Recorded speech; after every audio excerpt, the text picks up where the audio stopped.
Kami, Dinas Pendidikan dan Kebudayaan Kabupaten Maluku Barat Daya, menyatakan komitmen bahwa proses penerimaan peserta didik baru tahun ajaran 2024-2025 dilaksanakan secara objektif, transparan, dan akuntabel. Kalero. Berdasarkan prinsip tersebut, maka izinkanlah saya selaku Kepala Dinas Pendidikan Kabupaten Maluku Barat Daya menyampaikan beberapa hal sebagai berikut. Bahwa sesuai surat edaran Komisi Pemberantasan Korupsi Republik Indonesia nomor 7 tahun 2024 tentang pencegahan korupsi dan pengendalian gratifikasi dalam penyelenggaraan PPDB serta Peraturan Mendikbud Republik Indonesia nomor 1 tahun 2021 tentang tata cara dan prosedur penerimaan peserta didik baru pada taman kanak-kanak, sekolah dasar, sekolah menengah pertama, sekolah menengah atas, dan sekolah menengah kejuruan. Dapat kami sampaikan bahwa sesuai pasal 12, penerimaan peserta didik baru dilaksanakan melalui jalur pendaftaran PPDB meliputi 1. Sistem zonasi, 2. Sistem afirmasi, 3. Sistem perpindahan tugas orang tua, dan 4. Sistem prestasi. Kami perlu menjelaskan bahwa jalur zonasi menggunakan prinsip mendekatkan domisili peserta didik dengan sekolah, dengan memperhitungkan 70% peserta domisili di satu zonasi harus diisi di sekolah yang dituju sesuai kapasitas sekolah. Dalam hal ini dengan berpedoman pada prinsip mendekatkan peserta didik dengan sekolah, maka peserta didik yang ada pada zona tersebut wajib mendaftarkan dirinya pada sekolah terdekat. Sedangkan pada jalur afirmasi, peserta didik diberikan kepada orang tua yang dianggap tidak mampu dan penyandang disabilitas.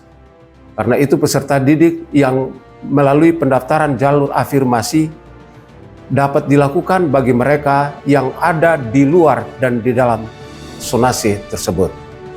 Sedangkan jalur perpindahan orang tua itu dapat diberikan bagi siswa yang orang tuanya dinyatakan berpindah tempat tugas sesuai dengan surat dari instansi, dari lembaga atau kantor dan perusahaan yang mengkaryakan.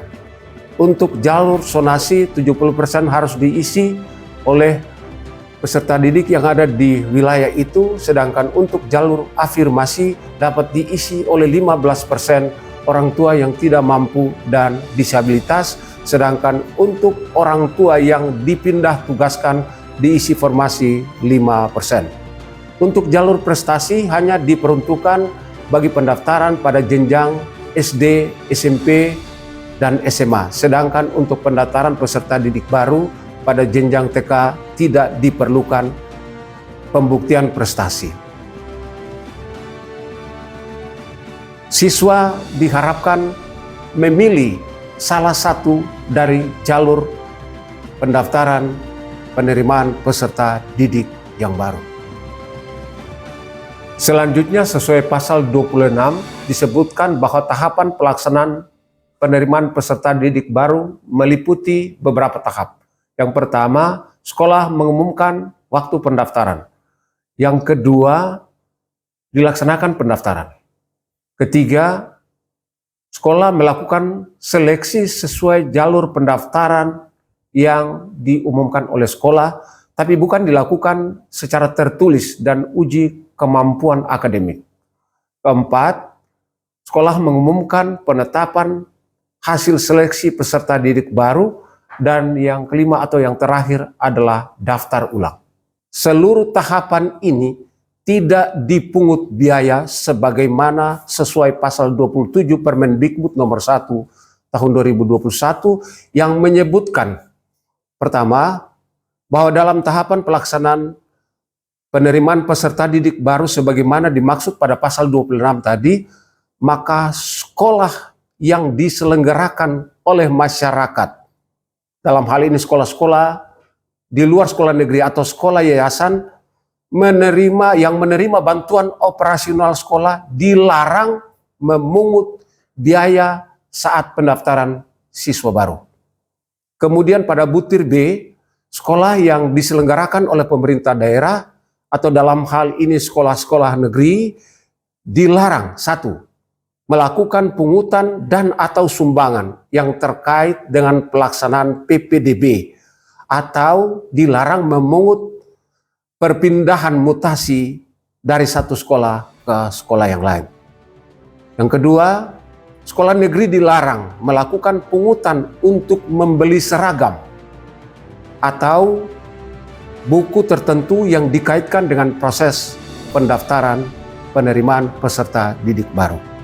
Pelanggaran terhadap pasal ini sesuai ketentuan akan dikenai sanksi menurut undang-undang yang berlaku. Karena itu kepada seluruh kepala sekolah baik jenjang TK, SD, SMP, SMA, SMK kejuruan agar mempedomani pasal 27 ini sehingga tidak terjadi pelanggaran.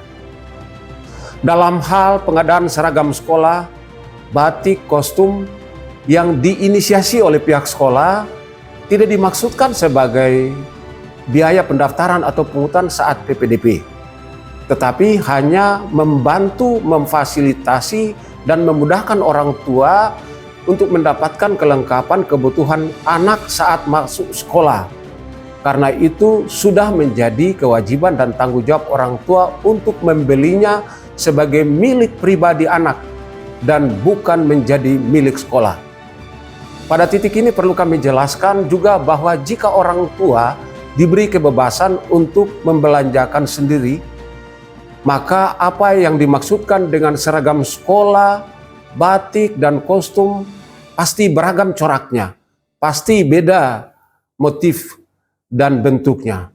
Karena itu selaku kepala dinas kami perlu menjelaskan bahwa sekolah hanya mengambil inisiatif untuk pengadaannya dengan tetap berpatokan pada kesepakatan bersama orang tua komite sekolah pada tahun sebelumnya. Kami tegaskan agar pihak sekolah, dalam hal ini kepala sekolah dan Bapak Ibu guru, wajib menjunjung tinggi kesepakatan bersama orang tua dan komite sekolah setelah selesai penerimaan peserta didik baru agar tidak terindikasi sebagai pungutan yang dilarang sesuai pasal 27 Permendikbud nomor 1 tahun 2021. Dalam kaitannya dengan penggunaan dana BOS, kami perlu mengklarifikasi dan menjelaskan kepada khalayak ramai bahwa sesuai petunjuk teknis penggunaan dana BOS berdasarkan 8 standar nasional, dana BOS tidak diisyaratkan untuk membeli pakaian seragam sekolah, batik, kostum yang menjadi milik pribadi siswa dan guru. Itu sudah menjadi kewajiban orang tua guru untuk membeli sendiri melalui prakarsa sekolah. Mengenai iuran komite sekolah adalah sesuatu yang sifatnya kesadaran memberi dan mendukung jalannya pendidikan pada sekolah yang diatur oleh komite sekolah bersama orang tua murid tanpa ada intervensi campur tangan dari kepala sekolah dan guru-guru yang ada di sekolah tersebut. Dan saya kira kesadaran ini justru sangat membantu dan menolong majunya pendidikan sekolah-sekolah kita di Maluku Barat Daya. Berdasarkan penjelasan dan klarifikasi kami, maka kami menghimbau semua elemen bangsa yang ada di Kabupaten Maluku Barat Daya agar menahan diri dan tidak terprovokasi dengan berita dan informasi yang sifatnya sesat yang beredar di media sosial akhir-akhir ini. Jika ada informasi yang kurang jelas, datangi Dinas Pendidikan dan pihak sekolah untuk meminta penjelasan secara detail.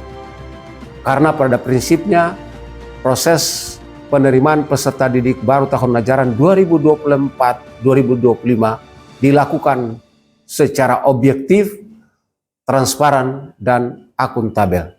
Sekian dan terima kasih. Kalwedo.